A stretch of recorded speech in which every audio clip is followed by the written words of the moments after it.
Quand un astronaute part 6 mois dans la Station spatiale internationale, la conscience que vous avez des événements du monde n'est pas tout à fait la même que celle qu'on peut avoir sur Terre. Les Corésiens peuvent le voir la nuit, Mars scintiller dans le ciel.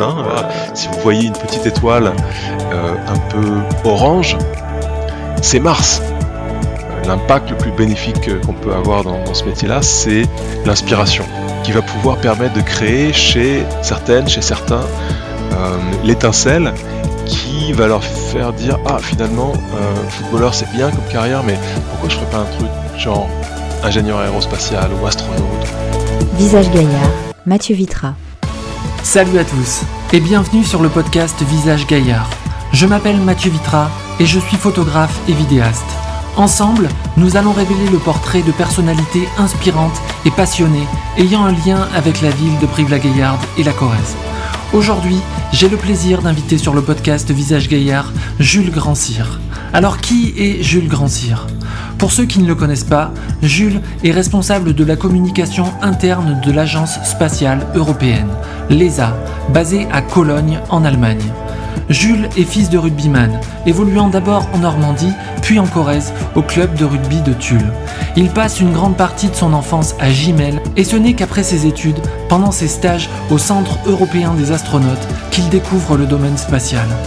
En écoutant cet épisode, vous allez savoir en quoi consiste réellement son rôle au sein de l'Agence spatiale européenne. Vous allez savoir quelle est la place de la France et de l'Europe dans le domaine spatial en 2021. À quoi servent et combien coûtent les missions, les programmes et pourquoi l'être humain va dans l'espace aujourd'hui. Vous allez savoir comment faire pour intégrer l'équipe des astronautes de l'Agence spatiale européenne. Nous découvrirons quels sont les projets actuels et à venir de l'Europe. Nous verrons également que nous sommes déjà en route vers Mars et que nous sommes presque arrivés. Et également de nombreuses infos absolument passionnantes. On se retrouve à la fin de ce podcast pour les bonus. Installez-vous confortablement. Très bonne écoute. Bonjour Jules Grand-Cyr. Bonjour Mathieu Vitra. Comment ça va ? Très bien.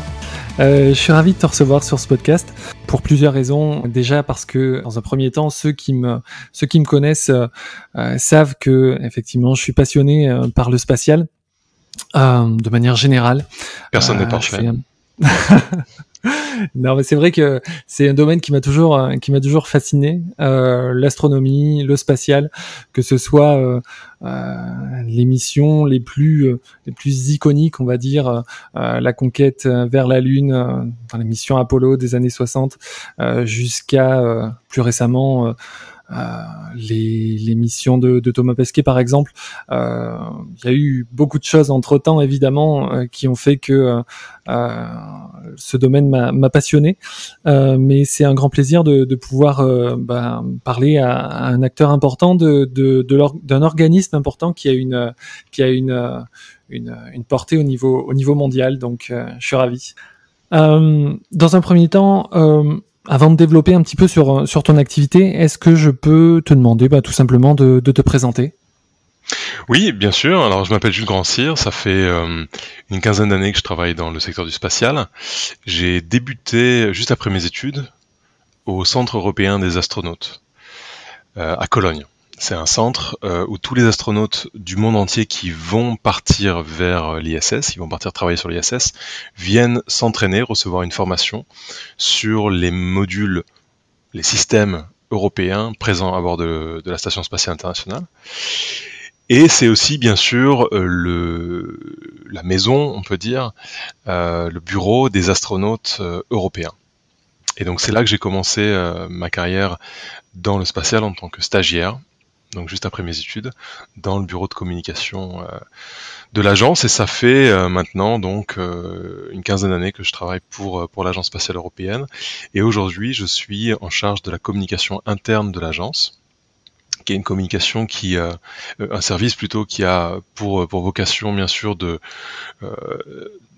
créer un dialogue fort et engagé de la part entre les collaborateurs, entre les employés de l'agence, et aussi bien sûr de créer un dialogue entre l'exécutif, les employés, les contractants, mais aussi tout le secteur spatial.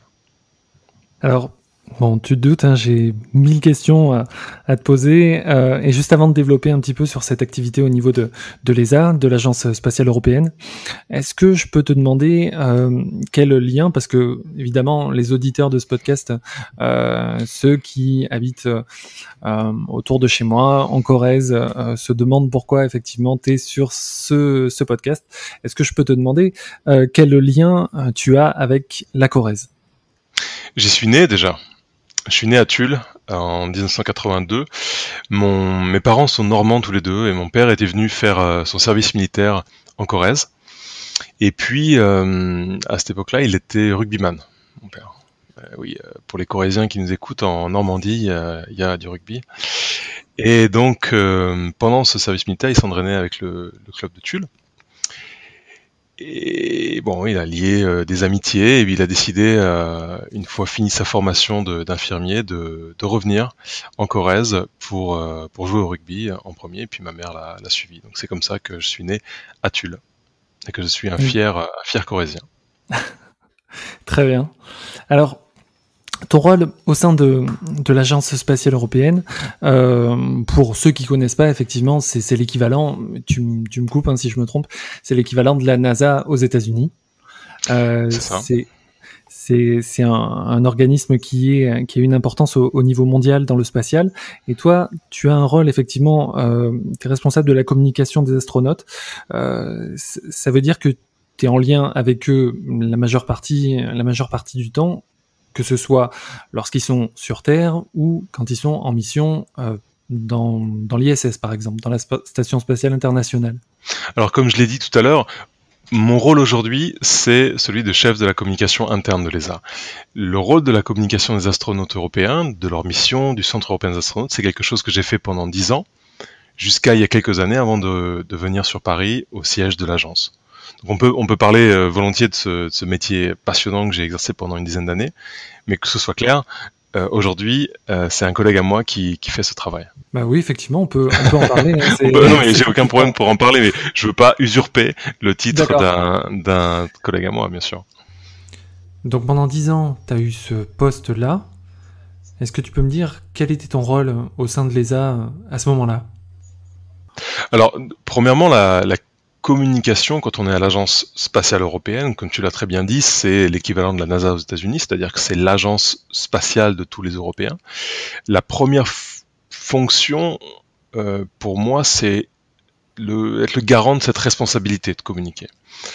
C'est une agence publique qui est financée par les Européens, et donc on a d'abord une responsabilité. Quand les astronautes partent dans l'espace, eh bien, ces missions sont financées par tous les Européens. La moindre des choses, c'est quand même de leur expliquer ce qu'on fait avec cet argent.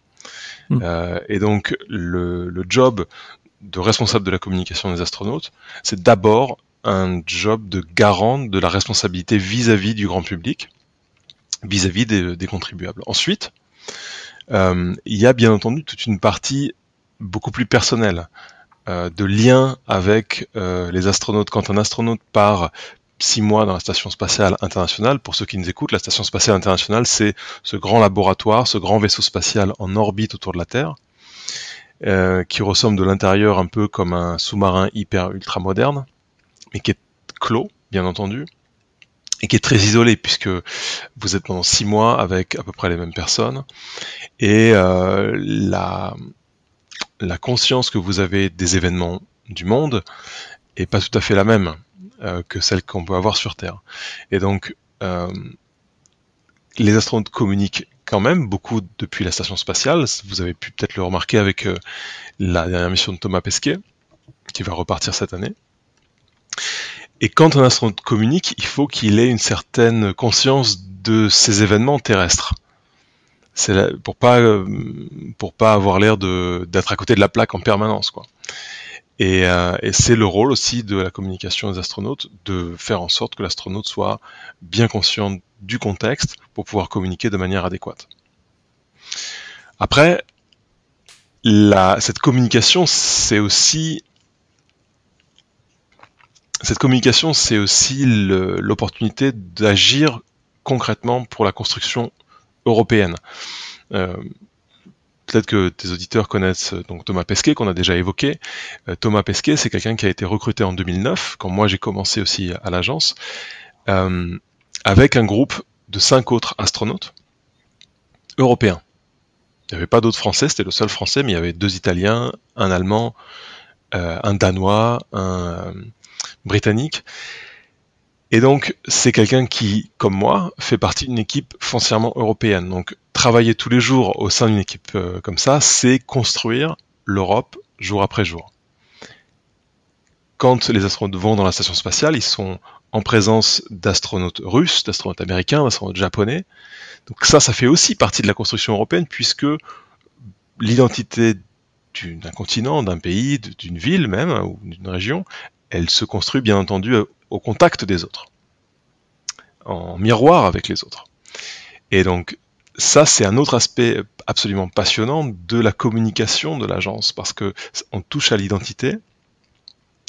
Quand je dis on touche à l'identité, ça ne veut pas dire qu'on la manipule, bien sûr, mais tu vois ce que je veux dire, on est très proche de qu'est-ce qu'est l'identité européenne, comment on se représente vers l'extérieur, envers nous-mêmes, envers nos partenaires. Et un autre aspect, peut-être l'aspect le plus bénéfique, l'impact le plus bénéfique qu'on peut avoir dans ce métier-là, c'est l'inspiration.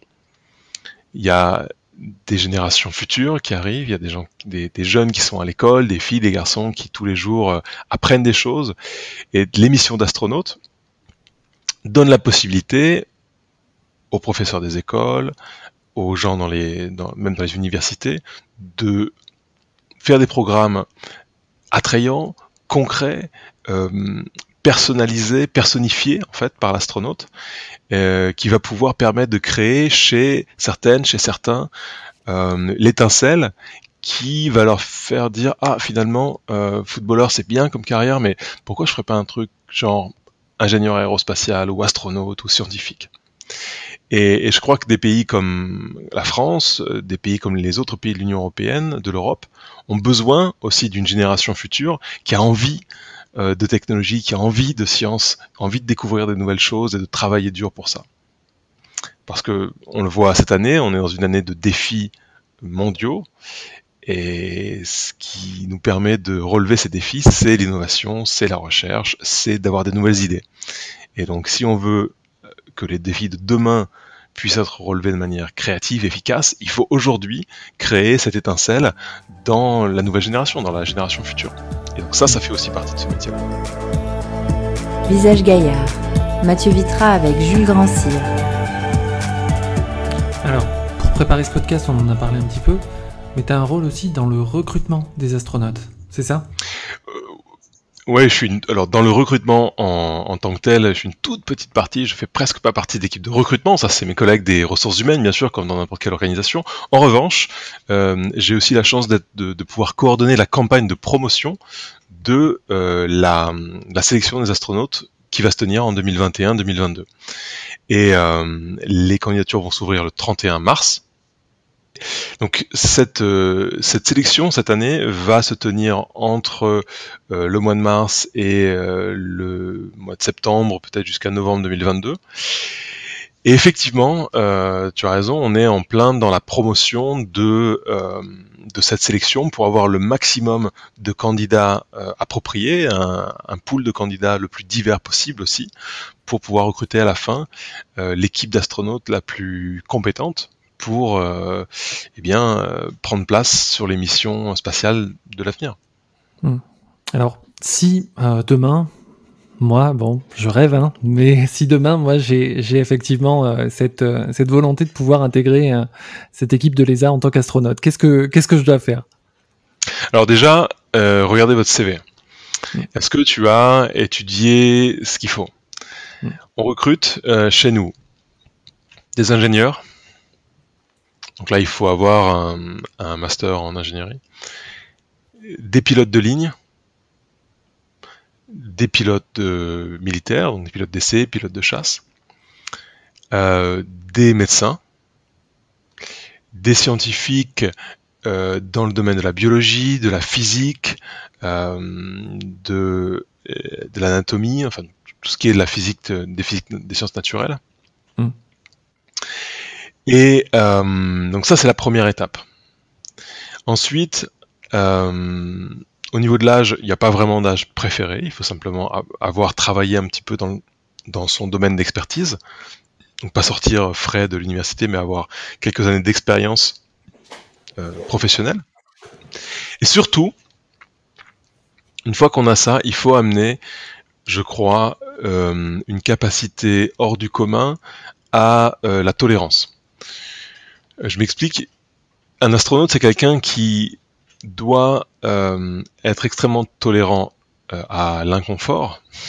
L'exploration, c'est pas la visite d'un hôtel 5 étoiles. C'est quelque chose qui peut être inconfortable, qui peut être long. Donc ça, c'est la première chose. Deuxièmement, quelqu'un qui doit être tolérant à beaucoup de travail, une charge de travail énorme, apprendre tous les jours, apprendre beaucoup tous les jours. Tolérant au voyage. Bon, aujourd'hui, on est un petit peu handicapé par ça, mais c'est la vie normale d'un astronaute de voyager entre les différents centres d'entraînement qui sont à Cologne, en Russie, au Japon, au Texas. Donc, toujours voyager, être jamais pouvoir être un petit peu partout chez soi. Et puis une tolérance fondamentale qui est la tolérance à l'autre. Aujourd'hui, l'espace, j'aime pas trop dire la conquête spatiale, mais l'aventure spatiale, c'est une aventure interculturelle, internationale. On n'a que des projets qui sont tellement grands qu'on ne peut pas les faire tout seul. Donc ça veut dire aimer apprendre d'autres langues, aimer les parler, aimer découvrir d'autres personnes. Encore une fois, supporter les autres avec leurs défauts, avec leurs qualités. Ça, c'est ce qui fait un bon astronaute.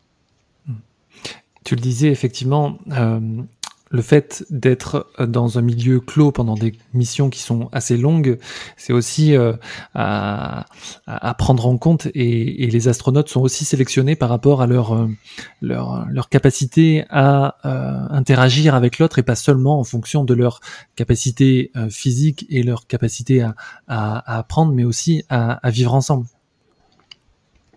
Oui, on a un petit peu l'image d'Épinal de l'astronaute super-héros, super fort physiquement, super athlète. Ça vient, c'est pas complètement idiot, hein, ça vient bien sûr des débuts de l'aventure spatiale à l'époque où on savait pas si un être humain pouvait survivre dans l'espace en apesanteur, on savait pas. Et donc on a décidé d'envoyer la catégorie de citoyens les plus solides, les plus forts, et puis ceux qui avaient déjà décidé de prendre des risques extrêmes, c'est-à-dire en gros les pilotes de chasse, d'accord. Très vite, on s'est rendu compte que l'être humain pouvait tout à fait survivre dans l'espace, grâce à la technique, bien sûr. Et aujourd'hui, les missions, elles sont très différentes. Aujourd'hui, on part dans l'espace pendant 6 mois, il faut faire un travail scientifique très pointu, il faut pouvoir réagir très vite à des situations inouïes, il faut pouvoir travailler, réparer des systèmes complexes, comprendre des systèmes complexes, s'intéresser à plusieurs disciplines très différentes les unes des autres, il faut pouvoir communiquer, il faut pouvoir raconter ce qu'on fait.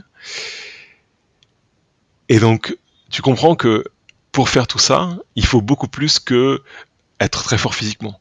Et à la rigueur même d'être très fort physiquement, même si ça ne gâte rien, c'est vraiment pas ça l'essentiel. L'essentiel, c'est, encore une fois, la stabilité psychologique, la tolérance à l'autre, à l'inconfort, au changement de plan, la tolérance au stress, bien entendu. Ça, ce sont des choses qui sont aujourd'hui vraiment fondamentales pour être une bonne astronaute ou un bon astronaute. Quelle est la place de l'Europe? Quels sont les atouts de l'Europe au niveau mondial dans le domaine du spatial? Alors déjà, l'ESA, elle est présente dans tous les domaines du spatial. C'est pas le cas de toutes les agences. L'ESA, elle s'occupe d'exploration, on en a parlé. Elle s'occupe de sciences pures, de sciences spatiales.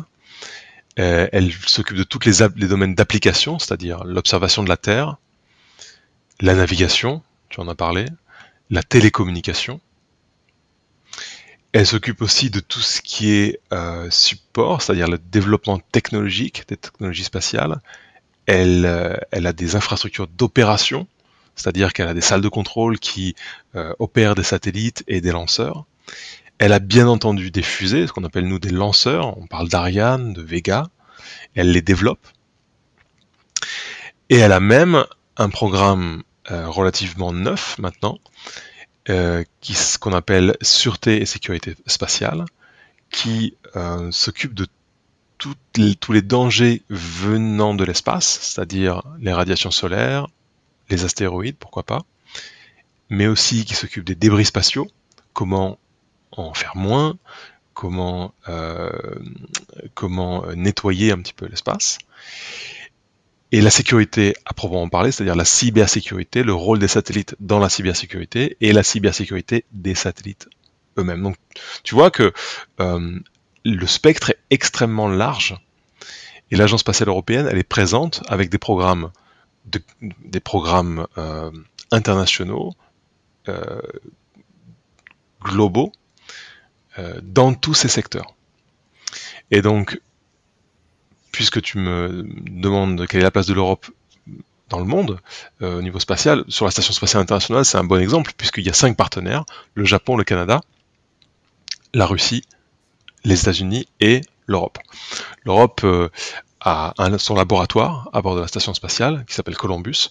C'est là où des astronautes européens mais aussi internationaux font des expériences scientifiques. Et donc elle a une souveraineté certaine à bord de la station spatiale. On a Frank De Winne, un astronaute belge qui a été le premier commandant européen de la station spatiale, puis suivi par Alexander Gerst, un Allemand, Luca Parmitano, juste après un Italien. Donc l'Europe est reconnue comme un des grands partenaires de l'espace dans le monde, bien sûr. Oui.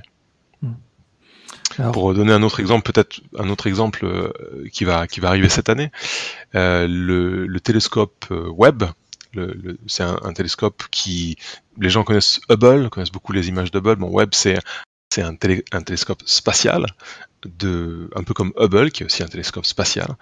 Et Webb, donc Hubble maintenant il est un peu vieux, donc Webb c'est la nouvelle génération des télescopes spatiaux. Ce satellite qui est un satellite de la NASA et de l'ESA, donc un télescope ESA-NASA, va être lancé sur une fusée Ariane à la fin de l'année pour partir. Donc voilà, ça dit quelque chose aussi de la place de l'Europe dans le monde, dans le spatial. Alors, pour ce qui est des projets en cours, et qui ont effectivement, on en a parlé un petit peu par rapport aux débris spatiaux. C'est vrai qu'il y a pas mal de missions qui ont été faites, pas mal de satellites qui ont été envoyés en orbite, qui sont maintenant hors d'usage. Et je crois que l'agence européenne a un programme en cours qui s'appelle Clean Space, fait pour justement nettoyer un petit peu tous ces débris ou tous ces matériaux qui sont maintenant inutiles et qui peuvent avoir des conséquences pour le matériel qui, lui, est en cours d'utilisation. Oui, la technologie spatiale, les satellites, maintenant, c'est une véritable infrastructure. On n'est plus à l'époque des pionniers. On en a parlé, l'espace est rentré dans la vie des citoyens, dans la vie de tous les jours des citoyens, que ce soit pour la navigation, pour écouter la radio, regarder la télé, se téléphoner, savoir le temps qu'il va faire demain, comprendre les conséquences de la crise climatique. Donc c'est une véritable infrastructure aujourd'hui le spatial. Et donc cette infrastructure, il faut la protéger au même niveau qu'on protège l'infrastructure terrestre. Tu parlais des débris spatiaux. On a des satellites qui ne répondent plus, bien sûr, puisque leur durée de vie est tout simplement passée. On a des débris spatiaux qui sont les conséquences de lancement, qui sont les conséquences peut-être aussi d'impact entre plusieurs satellites, enfin entre deux satellites non répondants. Aujourd'hui, on n'est pas à un seuil critique, mais la qualité d'une agence comme l'Agence spatiale européenne, c'est de commencer à se poser les problèmes avant que ce soit trop tard. D'accord ?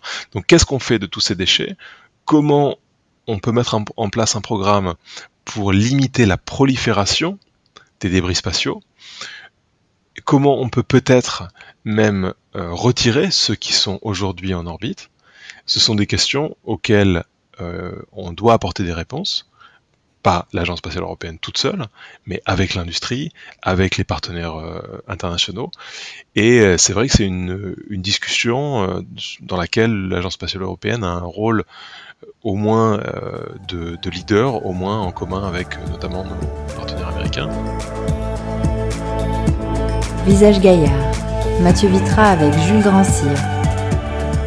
C'est très intéressant parce que c'est vrai qu'on ne se rend pas compte effectivement de la place d'un continent, d'un ensemble de pays au niveau mondial. La plupart des personnes ont effectivement cette vision du domaine spatial comme quelque chose qui est réservé, sauf les aficionados, ceux qui sont effectivement un peu passionnés, associent effectivement le spatial uniquement à la NASA. Mais c'est intéressant de voir effectivement toutes les missions que peuvent avoir effectivement l'Agence spatiale européenne au sein du spatial mondial, et plus particulièrement en France. En France, on a une place à l'ESA qui est assez importante. On a plusieurs centres de recherche, je pense au CNES, je pense aussi au Centre spatial de Toulouse. On a effectivement pas mal d'organismes qui sont en lien avec ça. Et c'est pas pour être effectivement chauvin, mais on a effectivement cette place qui est intéressante au sein du spatial, à l'ESA par exemple. Oui, c'est vrai, la France a toujours été un des leaders de l'espace en Europe, bien entendu, avec l'Allemagne, avec aujourd'hui le Royaume-Uni, l'Italie aussi beaucoup. Mais on a des pays qui s'impliquent aussi dans tous les programmes, comme la Belgique, comme l'Espagne. C'est vrai que la France fait partie des leaders avec son industrie, avec ses politiques orientées vers la technologie spatiale et la science et la recherche. Donc oui, tout à fait, le CNES est un partenaire fondamental de l'ESA, et la France une délégation très forte à l'ESA, et un soutien très important. Ouais. Alors, ce qu'il faut juste rebondir sur ta question, sur la perception des choses, et c'est vrai que quand on pense espace, aujourd'hui on pense beaucoup NASA, et ça c'est lié beaucoup à l'histoire, bien entendu. Quand on fait l'histoire, même si c'était il y a 50 ans aujourd'hui, quand on fait l'histoire comme ça, c'est l'histoire d'une marque qui est très très forte, bien entendu. L'ESA c'est souvent contenté finalement d'être un peu plus discrète sur les programmes d'exploration, même de vol habité. En revanche, on a depuis toujours le programme d'exploration, on a depuis toujours le programme d'observation de la Terre le plus grand au monde et le plus performant au monde. Ça veut dire quoi? Ça veut dire que comprendre les conséquences de la crise climatique, ça passe par des données performantes, et ça passe par des satellites performants, un réseau de satellites qui peut recouper les données. On appelle ça le big data aujourd'hui, c'est très à la mode, mais c'est ça, c'est accumuler beaucoup de données pour pouvoir les mettre à disposition des politiques pour enfin prendre des décisions solides sur des crises comme la crise climatique qu'on connaît aujourd'hui. Ça, c'est l'Europe qui est leader sur ce point-là depuis des années, et quand on voit les programmes qui sont à venir, tend à le rester dans les années qui viennent. On est en 2021. Qu'est-ce que le spatial aujourd'hui et à quoi ça sert? On peut parler effectivement d'exploration, on peut parler de protection aussi de l'environnement.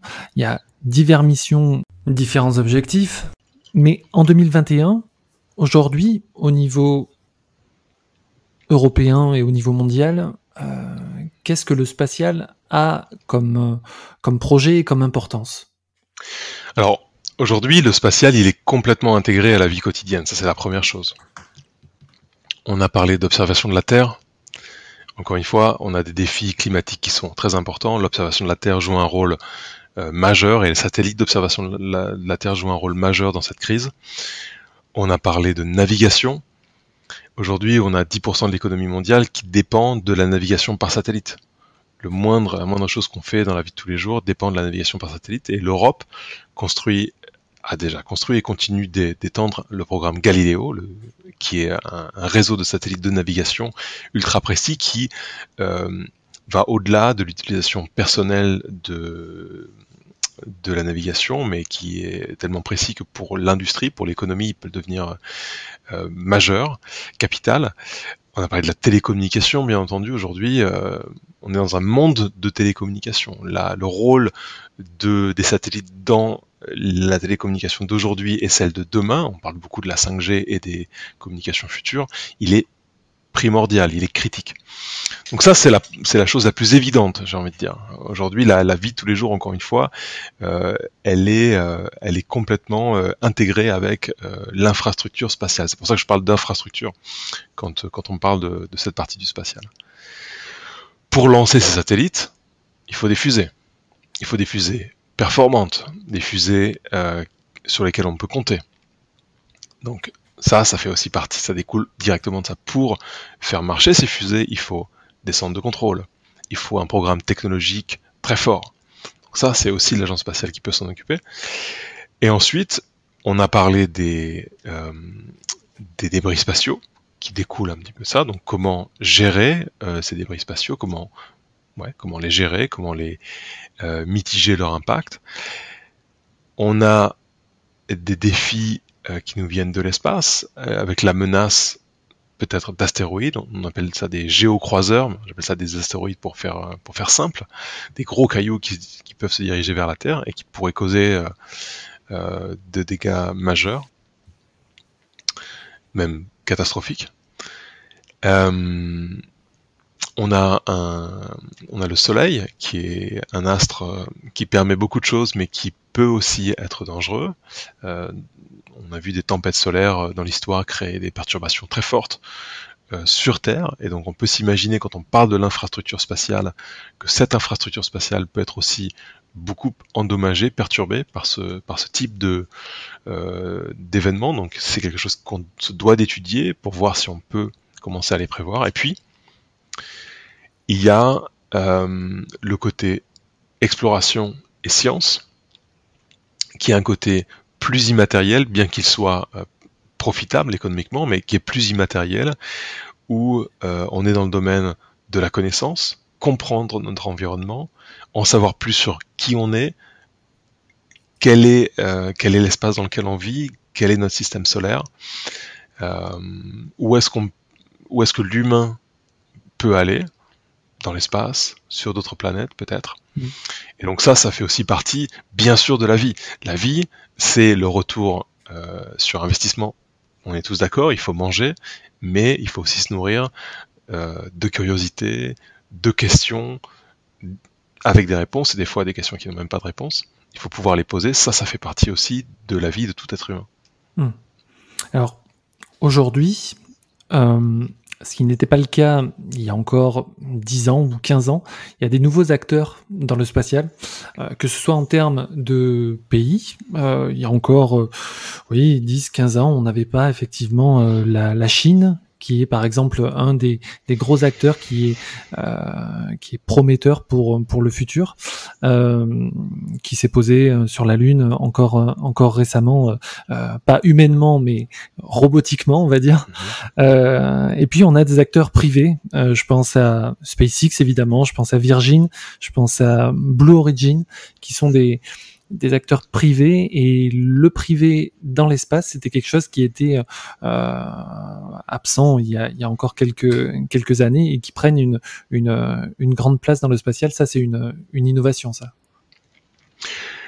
Oui, c'est vrai que le privé n'était pas présent dans le spatial, c'est pas tout à fait vrai. C'est beaucoup la perception qui a changé, hein. Quand on parle de l'industrie, on parle d'Airbus, on parle de Ariane Group.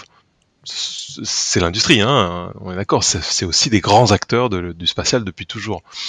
Mais c'est vrai qu'on a aujourd'hui plus d'acteurs, plus de privés dans le spatial, et c'est logique. L'aviation est passée par là, c'est une étape logique dans la flèche du temps du spatial.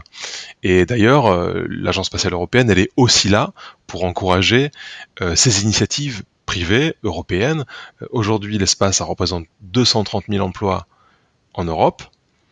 Notre objectif, c'est de soutenir l'industrie pour qu'elle puisse avoir ce type d'initiative dans le secteur des lanceurs. On a une initiative concrète qui s'occupe précisément de ça, mais aussi dans d'autres domaines, notamment dans la gestion des débris spatiaux. Alors, demain, Mars. On est demain, je sais pas, mais après-demain. Après-demain, ouais. Disons que on est sur une période où effectivement beaucoup réfléchissent pour aller vers Mars. Déjà, on peut dire que le monde, l'Europe et un peu la France aussi sont déjà en route vers Mars, sont déjà même presque arrivés, puisque avec le rover Perseverance qui va se poser le 18 février, la date est posée a priori. Le 18 février, on aura le rover Perseverance qui se posera sur Mars. La vision de la conquête, c'est peut-être un terme qui est un peu désuet maintenant, mais en tout cas de l'exploration de Mars, c'est quelque chose qui est important pour le monde et pour l'ESA. Quel est le travail aujourd'hui de l'ESA par rapport à cette exploration-là? Alors, l'ESA a 2 programmes ambitieux pour Mars. Le premier, c'est ExoMars. Donc, c'est poser un gros rover sur Mars pour pouvoir étudier la composition de Mars, le sol de Mars, donc en savoir plus sur cette planète. Le deuxième programme, c'est une participation à une mission qui s'appelle Mars Sample Return. En français, retour d'échantillons de Mars. Retour d'échantillons martiens, on pourrait dire. Et qui a pour objectif, c'est une mission en coopération avec les partenaires internationaux, mais où l'Europe joue un rôle fondamental, qui a pour mission de faire un aller-retour. C'est-à-dire d'aller sur Mars, creuser, ramasser un échantillon, et ensuite redécoller de Mars, tout ça robotiquement bien sûr, et revenir sur Terre, atterrir et rapporter des échantillons martiens sur Terre pour être étudiés bien entendu. Et c'est une mission qui est ambitieuse parce qu'elle est éminemment complexe en termes de procédures, de procédés, de techniques bien sûr, mais qui est extrêmement excitante aussi puisque c'est une première. Vous imaginez, les Corésiens peuvent le voir la nuit, Mars scintiller dans le ciel. C'est très facile. On voit, si vous voyez une petite étoile un peu orange, c'est Mars. Imaginez-vous faire revenir des cailloux de cette petite étoile que vous voyez dans le ciel. Donc là, on est vraiment sur une ambition d'exploration, de savoir, qui est absolument fascinante. Donc ça fait partie des ambitions martiennes de l'Agence spatiale européenne aujourd'hui. Visage Gaillard, Mathieu Vitra avec Jules Grandcir. Alors, moi, je suis effectivement passionné et je suis pas très objectif sur le sujet. Je suis évidemment convaincu de l'importance d'investir dans le spatial et ce sera une de mes dernières questions. On arrive à la fin de ce podcast. Mais étant donné que l'Agence spatiale européenne, le Centre national d'études spatiales, le CNES, c'est des organismes qui sont publics et qui bénéficient donc de financements publics qui sont décidés par les gouvernements de différents pays. Est-ce que tu pourrais me dire combien coûtent les missions, les programmes, les agences pour un contribuable moyen? À ton avis? Moi, Toi qui es un passionné spatial, tu dois savoir. Ouais, disons si je te demandais combien coûte le spatial, donc on a parlé, la science, on a parlé de Mars, la station spatiale européenne, les missions du type Thomas Pesquet, Clean Space, on a parlé de systèmes de navigation, d'observation de la Terre, la télécommunication, les fusées, les employés comme moi. Tout ça, par an et par citoyen européen, à ton avis, c'est combien? Alors, étant donné qu'effectivement, ça demande énormément de matériel, énormément de recherche, je dirais que ça pourrait effectivement coûter des sommes assez astronomiques, on va dire. Le terme, c'est le cas de le dire. Mais comparé effectivement à d'autres projets, mais rapportés aux citoyens et par an, je pense que c'est pas si énorme que ça, mais je peux me tromper. Alors, puisque tu me poses la question combien ça coûte, l'ESA, toutes les activités de l'ESA dont on a parlé depuis le début, ça coûte environ 8 € par citoyen par an. D'accord. D'accord. Toute la Station spatiale internationale, au passage, les missions de Thomas Pesquet, le Columbus, le laboratoire Columbus, l'entraînement des astronautes, la sélection des astronautes dont on a parlé aussi, tout ça, c'est, suivant où on est en Europe, environ 1 euro, 1,50 € par an, par citoyen. En gros, est-ce que je reprends un café ou pas, quoi? Ouais, d'accord. Oui, donc effectivement, on parle de, tu me demandes combien ça coûte, on parle de sommes astronomiques parce qu'on fait des grands projets sur plusieurs années, donc au bout d'un moment, ça commence à faire une somme, bien évidemment, mais rapporté à ce que ça coûte aux citoyens, ça reste modeste. Effectivement, oui. D'ailleurs, on a fait une enquête, je peux t'en parler, Mathieu, j'ai fait une enquête en 2019, et on avait posé cette question aux citoyens européens, une enquête Harris Interactive, sur 5 grands pays européens. La moyenne de réponse à cette question, les gens disaient 237 € par an et par citoyen. C'est ce que les gens pensaient que l'espace coûtait. Donc quand on leur a dit que c'était 8 €, ils étaient contents. Ah oui. C'est vrai que c'est... Et puis encore une fois, alors maintenant que tu m'as demandé combien ça coûte, il faut aussi bien voir que c'est pas en soi un coût. C'est toujours un investissement. Chacun de ces euros dont on a parlé qui est investi dans l'espace, il en génère plusieurs. Parce d'abord, il revient dans l'économie des pays de l'Union de l'Agence spatiale européenne, et il génère des emplois. Je l'ai dit tout à l'heure, il y a à peu près 230 000 emplois du spatial qui sont créés avec cet investissement. On a à peu près 8 milliards d'investissement dans l'industrie upstream pour le spatial, donc c'est énorme. C'est un marché de 60 milliards sur toutes les applications du spatial. Donc tout ça, tous ces petits euros qu'on met dans le spatial, ce n'est pas un coût, mais c'est véritablement un investissement. On se rend pas compte non plus, je pense, de ce que ça a pu apporter. Il y a énormément d'inventions qui ont été faites qui ont été réfléchies par rapport aux différentes missions et qui ont effectivement eu des répercussions dans notre vie de tous les jours. Alors je pense à des choses qui sont extrêmement usuelles. Je pense évidemment au GPS par rapport à la navigation. Je pense aux outils de bricolage sur batterie. Je pense aux couvertures de survie. Je pense aux matelas à mémoire de forme. Des choses qui sont qu'on utilise effectivement tous les jours, mais qui, à l'origine, ont été inventées pour des missions comme Apollo dans les années 60, par exemple. Oui, alors c'est toujours marrant de regarder un petit peu la liste de ces inventions-là dont on sert tous les jours. Pour moi, ça reste quelque chose de très réducteur, hein, finalement, pour le spatial. Tu vois, quand on pense à l'impact des satellites de télécommunication aujourd'hui dans notre vie, par rapport à la couverture de survie, tu vois, il y a une différence énorme. Oui, bien sûr, mais ça parle, je veux dire. Bien sûr, ça parle, mais tout à fait. Mais il faut se rendre compte que il y a dans l'espace, dans le secteur spatial aujourd'hui, une partie qui fait de l'innovation. Et à chaque fois que tu fais de l'innovation, quand tu passes de 0 à 1, quand tu n'as rien et que tu fais de l'innovation, quand tu cherches, tu as toujours une chance de pouvoir trouver quelque chose qui va bénéficier au plus grand nombre. Même si toi, tu trouves pas ce que tu cherchais, tu as toujours une chance, on appelle ça la serendipity, tu as toujours une chance de pouvoir développer quelque chose qui va servir à d'autres, ne serait-ce qu'une procédure, plus de sécurité, des choses comme ça. Et donc, effectivement, la raison pour laquelle j'aime pas tellement faire ces listes-là, c'est parce que, même si ça me fait rire, comme tout le monde, mais ça me fait sourire, mais je trouve que c'est très réducteur par rapport à ce que c'est qu'effectivement que l'innovation, et ce que c'est que l'intégration des technologies spatiales dans la vie de tous les jours. Je peux donner un exemple concret, tu vois.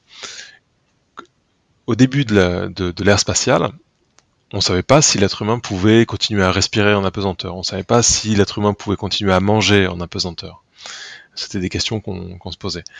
On s'est rendu compte que finalement, il n'y avait pas tellement de problèmes pour ça. En revanche, on s'est rendu compte que le système immunitaire fonctionnait différemment, était beaucoup plus fragile, que les virus étaient beaucoup plus virulents, les bactéries beaucoup plus virulentes en apesanteur. Ça, c'est quelque chose auquel on ne s'attendait pas. Ça veut dire qu'aujourd'hui, sur la Station Spatiale Internationale, on peut faire de la recherche en immunologie extrêmement efficace sur des sujets sains, ce qui est très rarement le cas sur Terre, pour pouvoir développer des nouveaux vaccins, comprendre mieux le système immunitaire. Et ça, c'est des choses qui ont un impact beaucoup plus important que des petits objets à droite à gauche, tu vois. C'est passionnant. On arrive à la fin de ce podcast. Alors, généralement, je pose cette question. C'est une question un peu rituelle et un peu locale.